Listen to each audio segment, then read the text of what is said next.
This is Crowmar with TGN, welcoming you to another World of Warcraft Cataclysm beta video.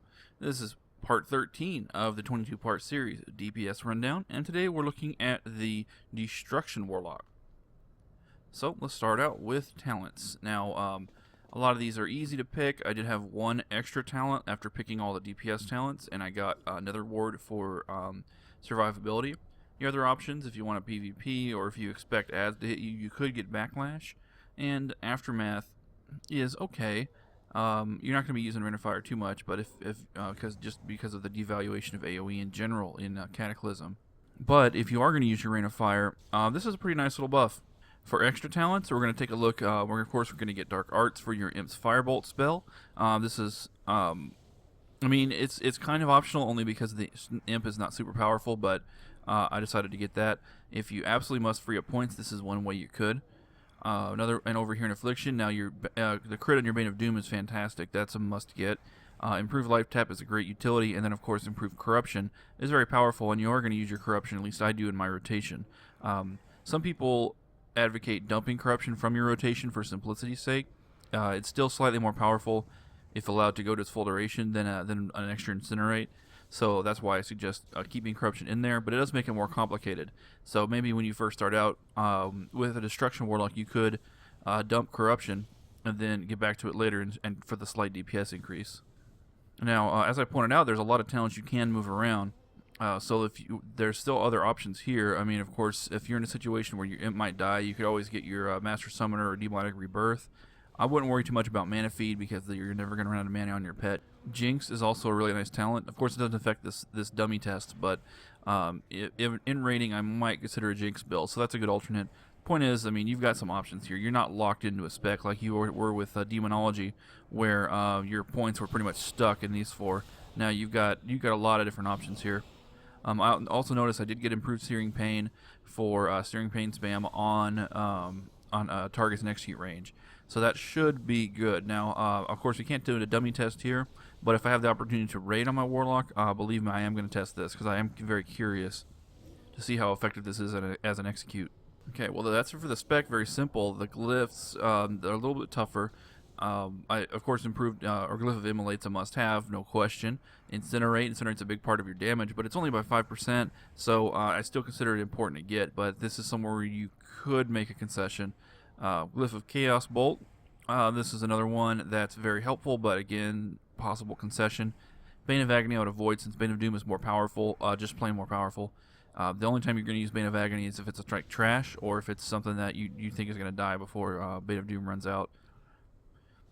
Glyph of Conflagrate. This is another good option. Conflagrate has a pretty short cooldown. Is it 10 seconds? Yeah, 10 seconds. So this pretty much makes it into like a Fire Blast. It's got about an 8-second cooldown. So this is something to consider.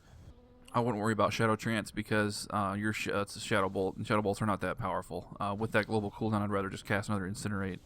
I'm going to pass on Glyph of Imp, mainly because the Imp is just not powerful enough with his attacks, that this 20% increase is not significant. It's not like with Lash of Pain, where you have a very powerful pet that gets even more powerful. It's like you have a very weak pet that gets slightly less weak. I mean, that's all there is to it.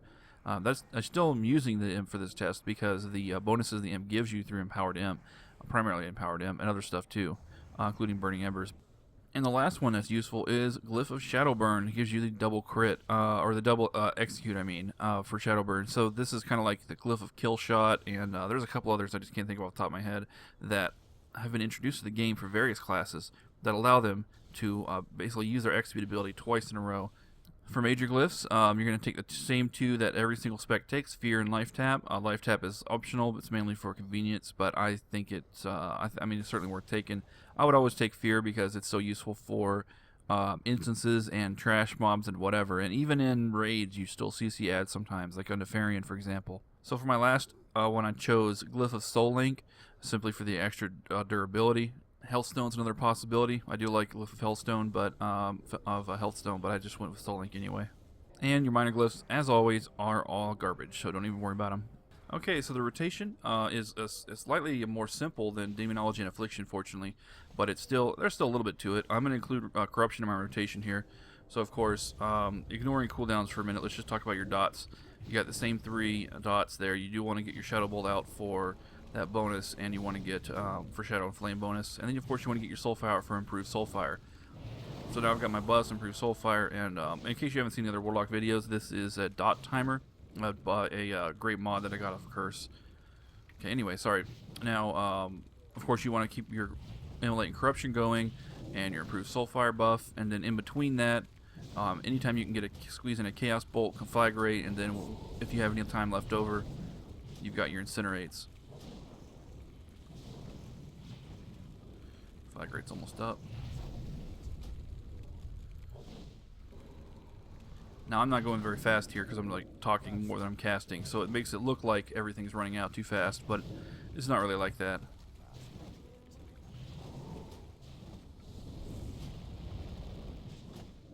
Yeah. I'm not going to be using Troll Berserking for this test because it is a little bit overpowered, and it's unfair since not everyone's going to be playing a Troll Warlock. Yeah, so that's good. Anyways, you got the gist of it here. Very simple. Oh, there we go. There's a Empowered Imp proc.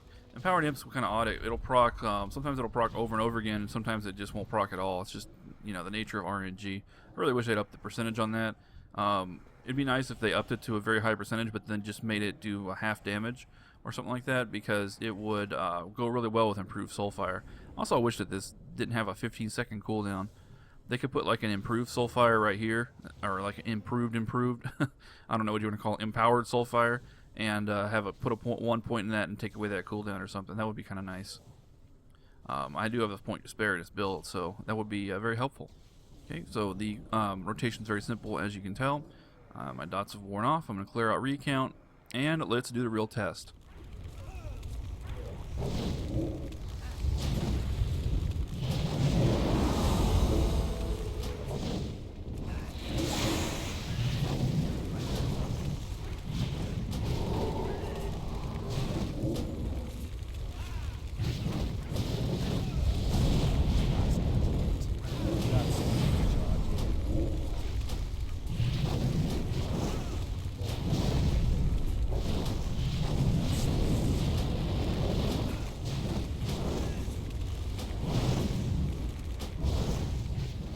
And we're back. 7915 was the number at the moment I stopped DPS. The Imp only did about 955 DPS of that, so pretty small, but of course you get a huge bonus from Empowered Imp and some other good stuff. So let's see what our breakdown was. Okay, the breakdown, Immolate is number 1. Let's see, we have 4% from the instant, 18%, so about 22% of your damage comes from this amazing ability, Immolate. Of course, that's with the glyph and the talent as well. So, great spell. Then Incinerate was your filler spell, of course, but it got enough filling in that it actually did some pretty decent damage. Bane of Doom, surprisingly lower, I guess because Demonology, you have the Mastery, or not the Mastery, but in Demonology you have Demonic Knowledge, which increases the damage of your Bane of Doom, and there's some other stuff for shadow damage in here too. So that's why your Bane of Doom is stronger with Demonology than it is with Destruction. But Bane of Agony is even weaker than that. So anyway, so Burning Embers, that's a 2-point talent that did 11% of my damage. Yeah, look at that.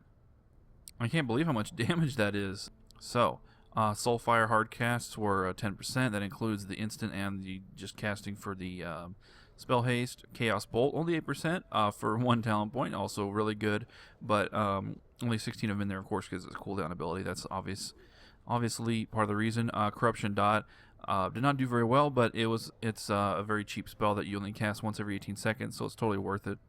And of course, the Shadow Bolts were only there for putting up the debuff. So, damage is split very evenly among your mini abilities. I still say this rotation is easier than Demonology, but there is a little bit of challenge to it, I guess. There's not too much really. You just use your power attacks, Chaos Bolt and Conflagrate when they're off cooldown. Use Soulfire when you need either when you get the instant or when you need the buff. Keep your dots up, including Immolate, Bane of Doom, and Corruption, and fill in the gaps with Incinerate. Your Burning Embers will just go on its own. I mean, I'm just really astounded by how powerful this is. Let's take a closer look at that Burning Embers damage. At ticks, average 783, okay? And it counted 300 times, so it was going pretty much the whole time I was DPSing, because I just DPSed until my Curse of Elements wore off, and it ticks once every second, and Curse of Elements is 5 minutes, so it very neatly is exactly 5 minutes times 60 seconds number of attacks. So obviously it was up the entire time. Now it deals 753 damage, so that's improved by your talents and whatnot to be the 700 whatever it was that it came out to. Anyway, my point is, this first part of here where it says a Burning Ember caused damage over time equal to 30% of the damage done, I don't know what's up with that talent or what's up with that wording or that text. It's obviously some kind of typo because it doesn't do that. It does the set amount that's modified by your talents, but is not based on the spell you cast. So the Imp's Firebolt alone will keep that up even without Soulfire. So if there were any questions about why using the Imp over the high DPS Succubus, then that should have laid it to rest.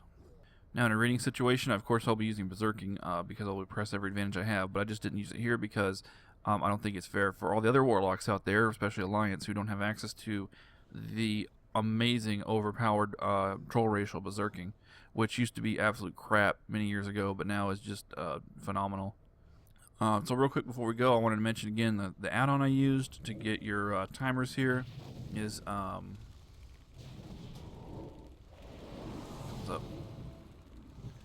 a dot timer from Curse, and it puts these little timers here and you configure. It's very difficult to configure and very confusing, but if you master it, if you practice it, then you will be able to make it look however you want, because it is very flexible in the appearance. So it's a great mod. Well, that does it for the Destruction Warlock. This is Chromar from TGN. Thanks for watching. As always, please rate, please comment, and please subscribe.